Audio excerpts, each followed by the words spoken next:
आपण पाहत आहोत SN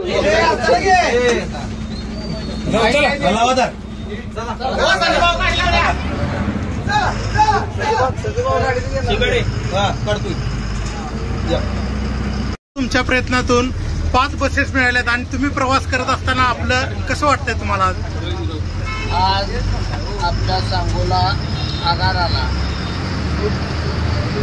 5 नवीन चांगल्या अत्यंत अद्ययावत अशा एसटी बस मिळालेल्या आहेत.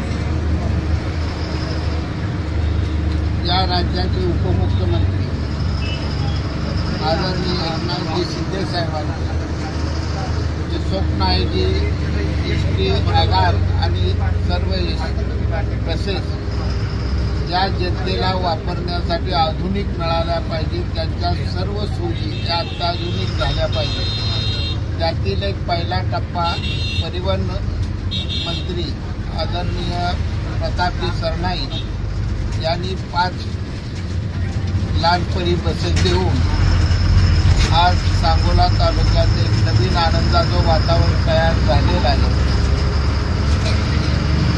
या महायुतीच्या सरकारला सांगोला तालुक्यातील जनता मनापासून धन्यवाद देते.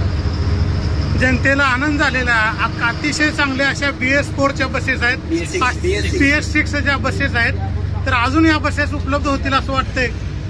एकूण आपण 20 बसेसची मागणी केलेली आहे. पहिला 5चा टप्पा आला आहे, लवकर दुसरा 5चा टप्पा येईल आणि टप्प्याटप्प्यानं आपण 20ची आपली मागणी पूर्ण करू असा मला विश्वास आहे.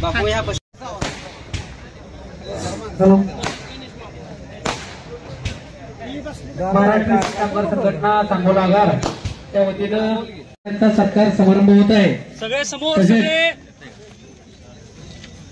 जे मित्रमंडळ सहर्ष असे स्वागत आहे.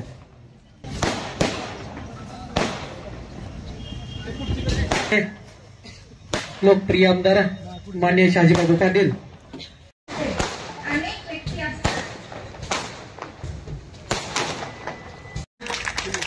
सत्कार होत आहे. याच्यानंतर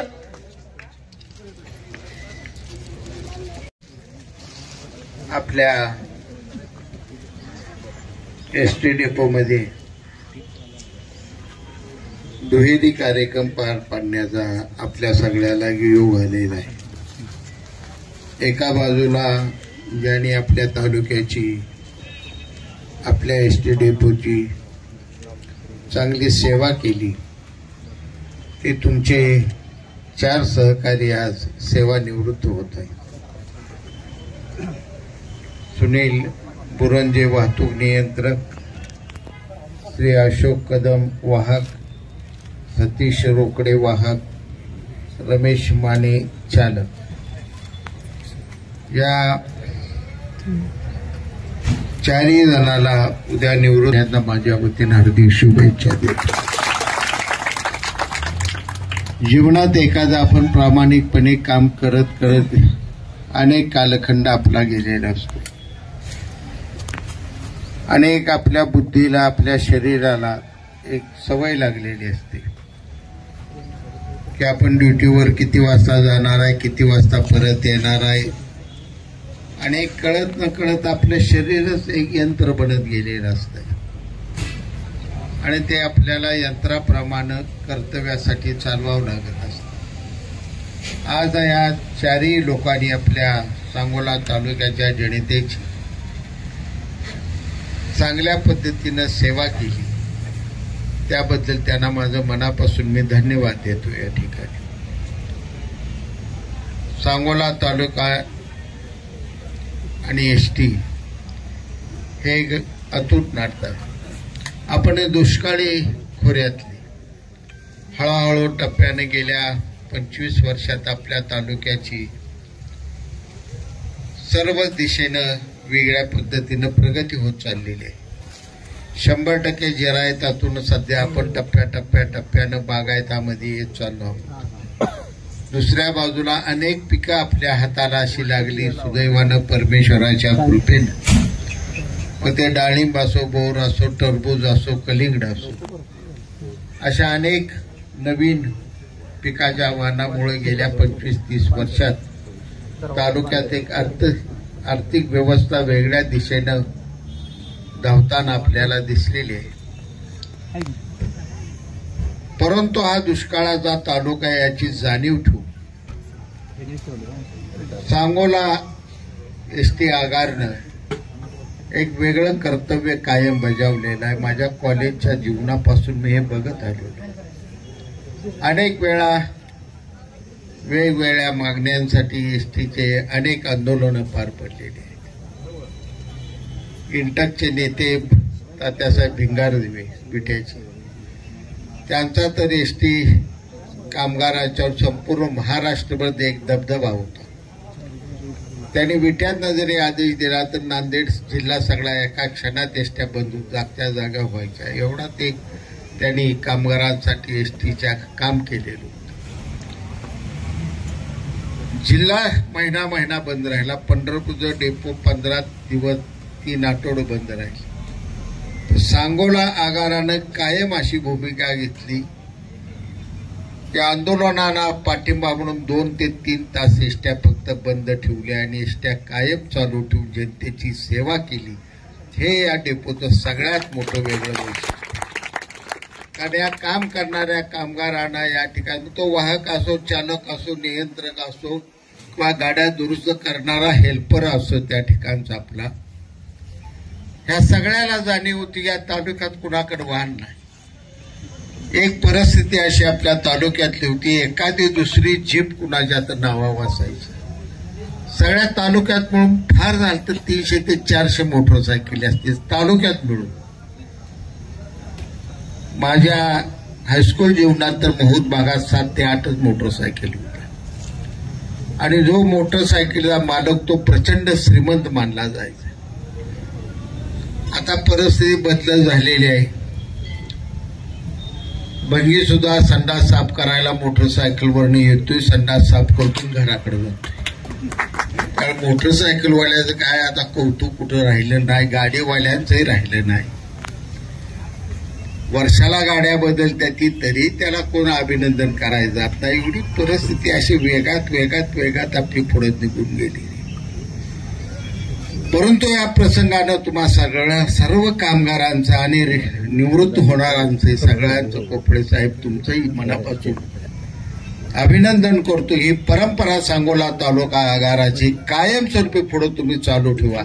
तुमच्या प्रत्येक अडचणी दूर करण्यासाठी या ठिकाणी सदैव शहाजी पाटील याची तुम्ही जाणीव ठेवा. आणि एसटीच्या प्रत्येक गोष्टीत मी सातत्यानं लक्ष देत आलेलो.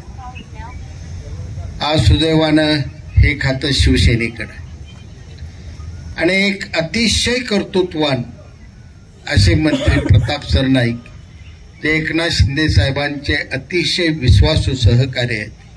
त्यांच्याकडे हे खातं जाणीवपूर्वक देण्यात आलेलं आहे. एकनाथजी शिंदे साहेबांचं उपमुख्यमंत्र्यांचं आपलं एक स्वप्न आहे की खेड्यापाड्यातल्या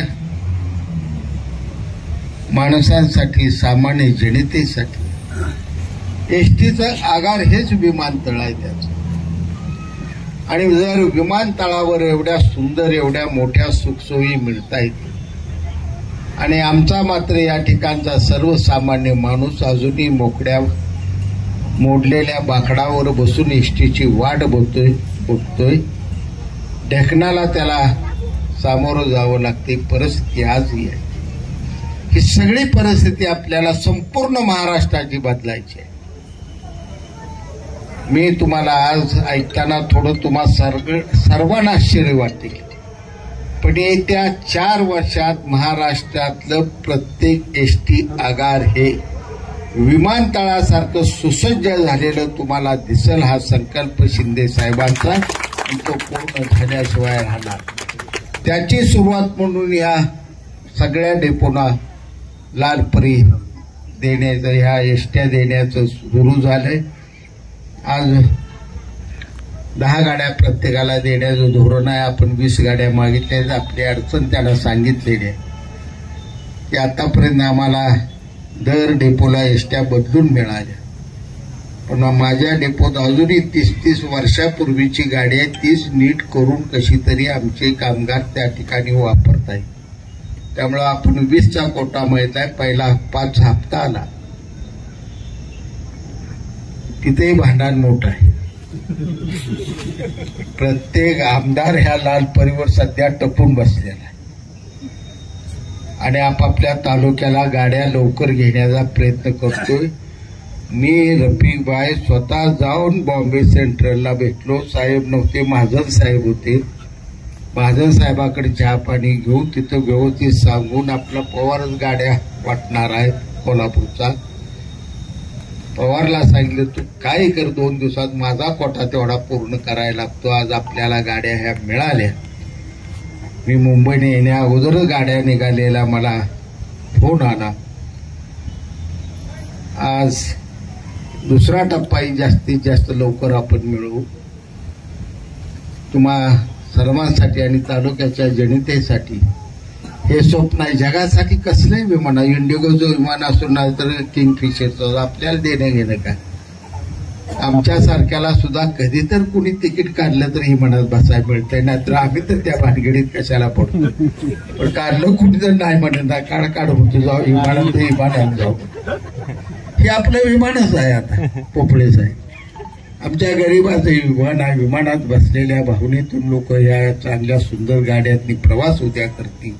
हा एक आपल्या तालुक्याच्या जनतेच्या दिशेने एक आनंदाचा क्षण आहे. तुम्ही सर्वांनी आजपर्यंत चांगलं काम केलंय. किरकोळ मतभेद हे प्रत्येक डेपोत चालत असतात. एसटी आगार हे वेगळा. ह्याला कारण कसं असतं, 20-25 माणसांना ड्युटी असते, 20-25 माणसं रिकामी बसलेली असते. ती रिकामा बसलेल्याला काय करमत नाही की काय तर कोरापत काढल्याशिवाय राहत नाही. त्यामुळे कुठला जगातला जरी डेपो मॅनेजर या इंद्राला जरी खाली बोलवून तू काम कर म्हणलं त्याची सुद्धा नाराजी होणार आहे हे आम्हाला जाणीव आहे. परंतु आलेल्या प्रत्येक डेपो मॅनेजरला सहकार्य करून मी या ठिकाणी आमदार असो किंवा नसो सातत्यानं सहकार्य भावनेतून काम केलेलं आहे. पुढे अशा पद्धतीने काम करेल. पुन्हा या माझ्या 4 सहकारी मित्रांना मनापासून धन्यवाद देतो. जरी तुम्ही निवृत्त झाला तरी एसटीकडे मायेनं ममतेनंच या आगाराकडे तुम्ही बघावं. अडचणीत कधी बोलवणं तरी यायला तुम्ही नाही म्हणू नका. आणि घरी आता निवृत्त झालाय, वेळ भरपूर शिल्लक राहिलेला आहे. शक्यतो आमच्या वहिनीला समाधान देण्याचं जगा, नाही तर वेळ मिळाला म्हणून दररोज घरात भांडणं काढत नाही बसू नका. एवढं तुमच्या मुलालाही सांगतो. तुमच्या घरातली तक्रार माझ्याकडे आली तर पुन्हा तुम्हाला चाकावर मी बसवल्याशिवाय राहायचं नाही. पुन्हा तुम्हाला 2-2 वर्ष ड्युटीची ऑर्डर घेऊन इथून इथं कामाला लावतो. घरात सुखानं राहावं तुम्ही एवढ्या शुभेच्छा देतो. आणि तुम्हा सगळ्यांचा तो कुटुंब असते